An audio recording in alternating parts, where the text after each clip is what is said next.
Sam Seder, Emma Vigeland on the Majority Report. Joining us now, Jacob Silverman, co-author of Easy Money, Cryptocurrency, Casino Capitalism, and the Golden Age of Fraud, co-written with Ben McKenzie, and host of the Naked Emperor podcast on CBC. And also starting on Monday, one of our writers on the AM Quickie. Very excited to have you on board, Jacob. Thank you. That's the official announcement, I believe. And there it is. That's the official announcement. And it was also super timely, and also just sort of like good manners for Sam Bankman-Fried to get convicted today, so that you can focus. You don't have to cover the trial as much anymore. I have to admit, personally, it's a little bit of a relief to hopefully move on from this in some way. Will you walk us through just sort of like what he was found guilty on and what exactly happened here? Sure. So Sam Bankman-Fried was he's 31 now, but he was the founder and CEO of FTX, one of the biggest crypto exchanges in the world, where people bought and sold crypto, and also bought and sold sort of risky products like derivatives related to crypto. And then he had a hedge fund called Alameda Research. And for many people, he was the face of crypto in the United States, perhaps in the English-speaking world. He was throwing money around everywhere, including on Capitol Hill. And about a year ago yesterday, really, his companies began to collapse when there was a balance sheet leaked that showed that they basically had a very rickety foundation, mostly made up of FTT, a token that Sam Bankman-Fried invented. It was the house token for FTX. And eventually he was arrested in December of last year and charged with 7 felonies and brought to the US from the Bahamas, where his company was based. And he's really charged with some basic financial crimes that you might see on Wall Street. Securities fraud, commodities fraud, conspiracy to commit money laundering, and other conspiracy charges that reflect the fact that he did this with at least 3 other people who have already pled guilty. Was this a situation like when I hear this story a little bit, as far as I've read into it, which I admittedly is not that much. A buddy of mine, we've had him as a frequent guest. We haven't had him on in a while. Wrote about a guy named Sam Israel, who had a hedge fund that he thought he had figured out the market, and started to realize like he was underperforming. So he started to sort of like fix the books and tell everybody that he was making money, and he kept looking for ways of like, and so he was sort of basically running a Ponzi scheme in terms of returns, and just thought like, I'll score big over here and then I'll just put the money back in. And is that what happened here? Or was this a situation where he was just like pulling money out of his clients' funds to just, I don't know, live in the Bahamas or party or basically, in many ways change the course of our politics for several years? Very much so. A lot of frauds start the way you just described, which is, hey, I'll dip in a little bit, or we have some short-term problems. Let's, do something illegal or move some money around, something like that. So the basic thing that happened here was that FTX had billions of dollars in customer funds. People deposited US dollars to buy crypto, and that money was supposed to stay there in those bank accounts and not be moved, so that when people wanted to withdraw, they could withdraw. And that's how the crypto industry is supposed to work. What turned out was that basically Sam Bankman-Fried was moving billions of dollars from FTX to Alameda, his hedge fund. And as you said, he was buying luxury real estate. He was investing in companies. He was throwing money around in Capitol Hill, making tens of millions of dollars in donations. So whatever initially animated this, whether it was, hey, to get past some bad trades or some short-term losses that happened to Alameda Research, his hedge fund, it grew into something much more. Even in court, Caroline Ellison, the former CEO of Alameda Research, who dated Sam Bankman-Fried, she said that when he started FTX, he saw it as a source for cash for Alameda. So even if initially perhaps there was a little bit of tiptoeing into fraudulence, it became just an open door. And really, actually, a lot of the money never quite got to FTX. FTX customers were instructed to deposit their money into bank accounts controlled by Alameda. Again, this was all controlled by Sam Bankman-Fried because he owned both companies. but they were supposed to be operating separately, and he simply was never doing that. So if I understand it, this the FTX didn't statutorily could not function like a bank, right? I mean, I put my money into a bank account. They loan it out to other people, and if it's a commercial bank, I guess, or an investment bank, they will use it for their products, and they need to have certain capital requirements. They can't pull out all that money, but they can pull out some, enough to keep it in there. But under statutorily, FTX was not allowed to do any of that. It all had to just sit there as if it was like a brokerage account. Right. And okay. FTX often acted like a bank, but really an offshore, unregulated one. And, if we're talking about fraud is basically promising one thing, especially in contracts or legal agreements, and then doing another in private. It requires a certain amount of intent.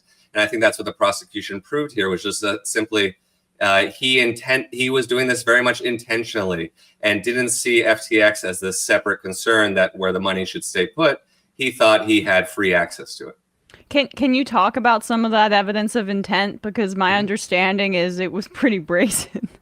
It was. I mean, this is really a story about ego and the sheer presumptuousness, I think, of Sam Bankman-Fried, and which extends from, I think, the milieu in which he grew up and the sort of coddled, privileged nature of his life. But Sam never really seemed to have a problem with breaking the rules or bending them or just simply overlooking them. And I think what we found in court was that, of course, that finally caught up to him. There were 3 former executives there, including Caroline Ellison, the former CEO of Alameda, who had pled guilty to these same crimes, to doing them with Sam at his behest. And then they testified against him. They were all, to be honest, they're all sort of math or engineering nerds, and they have that kind of precision in how they testify. Of course, they worked with the prosecutors beforehand, but they gave clear answers. They were very specific. Sam told me this at this point, in this room. And then there was a lot of documentary evidence. There was screenshots of Signal chats, of Slack chats. There were emails. There were Google documents. There really was just a lot to show that this wasn't just some accident or some oversight. This was pretty much directed. Sam chose when money moved and how it was spent. And that's why it was just such a shockingly quick kind of prosecution. 5 months, or maybe actually, I'm sorry, it was 5 hours that the jury deliberated on all of this. I'm not exactly sure how long the whole process was, but for this kind of financial investigation and the amount of money that we're talking about here, this kind of thing usually lasts years, right? Right. So the whole is something like $9 billion. They moved more than that to Alameda, but the whole in the end was about $9 billion. And I think the reason why this stuff went so quickly was, one, you had a very motivated prosecution. Hey, this was a big disaster for a lot of American consumers. It was very embarrassing for the American political elite, which took a lot of money from Sam Bankman-Fried. And then there was just all this evidence. And you had 3 inside co-conspirators who were ready to cooperate. We heard from Nishad Singh, a former executive there, and all these people were good friends with Sam Bankman-Fried. Some of them looked up to him.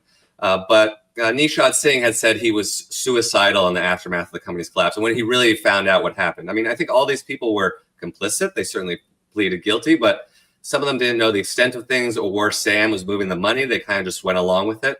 Someone like Gary Wong, the co-founder of both of Sam's companies, he said that Bankman-Fried would tell him, sign this loan. It's going to be in your name, and we're taking out a loan for $50 or $100 million. And Wong would just do it. But what we heard in the testimony from people is that, yes, they're complicit, but there was also some relief. Caroline Ellison has said that she was relieved when the whole thing collapsed, that the lies could sort of end. And I think the main distinction you see here is that Sam Bankman-Fried didn't seem to feel anything, really. As by his own admission, he has difficulty feeling empathy for others, and he seemed to think that this could go on forever.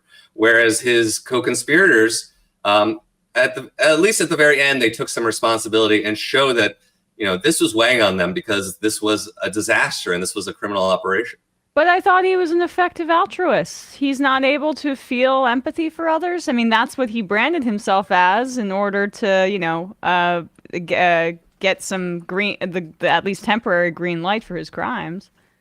And I think we've seen between his interview with Vox last year when he sort of said that all the effective altruism stuff was possibly BS, and then in the trial where we learned that his image as sort of this sort of awkward, funny-looking CEO who was a little bit eccentric, this was all very calculated. And I mean, you can psychologize however much you want and say this guy's a sociopath or something like that, but I think it's fair to say by now that his public image was very carefully constructed, and that effective altruism, well, one, is probably not a very legitimate philosophy, but it was for him certainly a cover for this moving money around and for greed.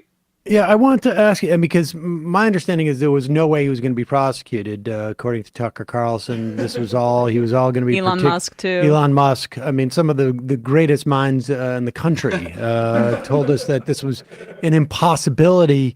They said this only, I guess, what was it, 6 to 8 months ago or something. So it's rare that you get the opportunity to test your theses so quickly. But how much of that was like, I mean, you just said this was a cultivated sort of image. How conscious was he? What was the purpose of all of that political influence he bought? I want to talk about, I want to go into this a little bit. I don't know how much of that reporting you have done, but, a guy we've had on the program multiple times over the years, McKelvey, who was started Data Progress, apparently was a big recipient of his funds. A lot of the sort of like centrist popularists received some of this money or were backed in there. Like, how much of these political and he also gave money to Republicans as well. How much of that money that he was spending was he wanted to impact politics in some specific way, or how much of it was part to cultivate his image and to protect him from something like this? Right. I think it was very much a matter of self-interest. He had said to other people, and this has been reported on, it was mentioned in court by Caroline Ellison, I believe, that he thought the ROI, the return on investment, which is how he saw the world for political donations, was very high, that you could spend a small amount of money and get a lot of influence in return. And I think just based on the legislation that was moving through Congress before this company collapsed, one bill was to regulate crypto was called Sam's bill, sort of colloquially on Capitol Hill, that this was very much about expanding his business. We have to remember that FTX, while it had a U.S. exchange, it was a lot smaller. The main exchange, FTX.com or FTX Global, was based in the Bahamas, and it sold risky products like derivatives that aren't allowed in the U.S. You can't sell those crypto derivatives products. So it very much seems to me, based on what I've learned, that this was about legitimizing crypto and finding a regulatory regime that was very friendly to him, hopefully running through the CFTC, and that would allow him to bring this business onshore. I mean, whether his claims to really care about pandemic preparedness and some of these other long-term issues were legitimate, I don't know. But I think we can say that it was certainly mixed up with a lot of corruption. I mean, CoinDesk found that about a third of Congress received donations from FTX, Sam Bankman-Fried, and his various affiliates. And finally, one day before this all went down, I believe it was last summer 2022, I asked Sam and Ryan Salem, one of his top executives, who was sort of the front man for the Republican donations. He had just announced a new donation to some right-wing Republicans who were against COVID mitigation efforts and things like that. I said, how can you guys be donating to these people? This was on Twitter. I'm not sure if the exchange still exists because Sam deleted a lot of tweets. But, these are folks who, how could they believe in pandemic preparedness when they don't believe in universal health care or even that COVID is potentially real? And they had a sort of shifty answer, both of them. But I think we have to understand that while sometimes you may hear things about, it's about pandemic preparedness or even this vague idea of saving the world, there really were a lot of short-term monetary interests, I think, being satisfied by this political influence campaign. Well, I'm curious. how many politicians we are no longer sort of pushing crypto. There was a couple of Democratic politicians. I think it was Gillibrand and was it Booker was kind of interested for a little bit. there was somebody else too. They were talking about maybe even as a retirement scheme. Yes. Gillibrand went on TV and said people should put their retirement in crypto. Is she doing that anymore? Is she like pushing those ads as much? I haven't heard as much lately. I mean, things have shifted. I mean, I think a lot of politicians kind of walked away with their tails between their legs, but other things have happened too. Now there's a little bit more talk about crypto being used to fund illicit activity or terrorism.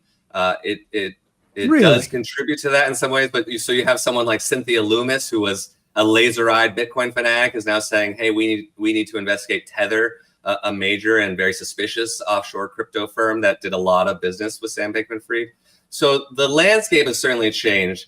I still wouldn't say we're beyond sort of the crypto-led influence campaign. Now Coinbase has really stepped up. I've heard that they're going to be meeting with lawmakers in Pennsylvania soon, and they're doing things on Capitol Hill and going state by state. So they're trying to sort of take the mantle as the responsible regulated crypto exchange that can now help shape this new regulatory regime.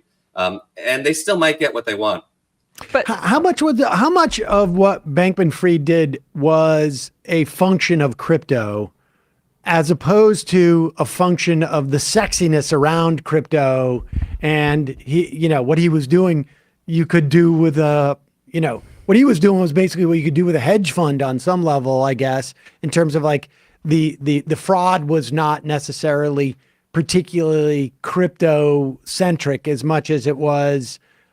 Maybe he didn't get the scrutiny that he deserved because it was in this sort of like new sector. Yeah, I think we've seen this growing number of cases around crypto, not just SBF. And what I think we now understand is that a lot of existing laws can apply here, and that basically people are usually committing bank fraud, securities fraud, money laundering, crimes that might involve crypto, but are very familiar from traditional finance. So in a lot of ways, what Bankman-Fried was doing was he was lying to lenders, he was lying to customers. These are old-fashioned types of fraud. There was a crypto twist, and certainly that hype factor you talked about. And the other thing I would say is he created his own cryptocurrency, FTT, which a lot of exchanges do. And as sort of the in-house token, they give it out as a reward. But what he did was he owned most of the FTT. So on paper, they had a lot of fake money, really, of this token that had this billion-dollar valuation, and they would use that as collateral for loans to take out real dollars from lenders. Of course, it takes two. The lenders had to agree to it. But, that's sort of one of the crypto twists here, is that he kind of made his own counterfeit currency and then used it as collateral to borrow real money. And that's something we've seen in other places in crypto, but it's something that Bankman-Fried really took to a higher level. Well, but I mean, who accepts that as collateral? Some fools, I would say, and some of the venture capitalists or some of the lenders that then testified at his trial. Some of them said, hey, if we had known the actual financial condition of his company, we wouldn't have done this. But, that's easy to say in retrospect. I think there was a lot of greed and a lot of this to go around. Yeah, I mean, now you have some of these VCs like Sequoia. Someone from Sequoia was talking about, hey, we were fooled too. But again, you have really one job, which is due diligence. And it seems like some of these lenders and venture capitalists put their money into more than one fraud. What's the status, Jacob, of some of the celebrity high-profile endorsers of FTX? Like, is Tom Brady in any of this litigation? Sorry, Sam. No, I don't know. Yeah, there's a number of lawsuits, and some of them have been combined into sort of this massive lawsuit that I'm forgetting the abbreviation. Something called, I think it's multi-district litigation. So you have a number of these lawsuits kind of put together, all these law firms working together. The celebrities are being sued, the venture capitalists. I think some law firms may be sued down the road, individuals involved in all this, a spokesman. So some of those lawsuits may settle, or the whole big mound of litigation may settle. And I expect the celebrities will be okay in the end. But, a lot of people want accountability here. I think that's another reason why you saw this trial go quickly. And there is accountability to call for from these celebrities, from people who should know better or have better lawyers or better business managers, and they simply allowed themselves to go along with something that was a fraud nearly from the beginning. Jacob, lastly, I have about $150,000 worth of NFTs. Is now a good time to sell? I might hold on to see if the market improves a little bit. I think they're probably down about 97 to 99%. Sam, I told you not to go in on those apes. Does someone have a calculator I could borrow for a second? Jacob Silverman, thanks so much for coming on, talking to us about this, and very excited to read your first dispatch on Monday with the AM Quickie. Folks can check that out, amquickie.com. It's free 3 days a week, and then you can get it 5 days a week for a little change. Jacob, so excited to have you with us, and thanks so much for coming on. And are you going to be able to sort of like move on now from the Sam Bankman-Fried thing? I mean, this has been dominating, I would imagine, dominating your life for a while. Yeah, I kind of hope so. I admit it gets a little tiring, and he's not the most sympathetic character. I would like to do other varieties of crime and illicit finance. There's going to be more litigation, and there's probably going to be a trial next March, perhaps around the campaign finance charges and this $150 million bribe that his colleagues say he paid to Chinese officials to unlock $1 billion in crypto that had been seized in a money laundering investigation. Oh, wow. So this isn't over. I think other people could be charged. Sam's own parents might face legal jeopardy. So I don't know if I can escape this story quite yet. And we should say people should check out your book too with Ben McKenzie, right? And Easy Money, Cryptocurrency, Casino Capitalism, and the Golden Age of Fraud. If you're like me and you find the story incredibly hilarious. Yeah, if you want more of it. And, yeah. And there's an interview in there with Sam Bankman-Fried from the summer of 2022. And, I don't think we unmasked him as a fraud, but we certainly said, this guy doesn't seem like a genius and can't answer some basic questions. And that's really, I would argue, what was lacking before this all collapsed. Wow. Do we know how supportive Sam Bankman-Fried was of Eric Adams? I couldn't recall the amount of any donations offhand. Adams certainly has crypto ties. He's friendly with Brock Pierce. He flew on his private jet to Puerto Rico. He offered to take some of his salary in Bitcoin. But I can't really say offhand what their relationship might be. I believe they have met, though.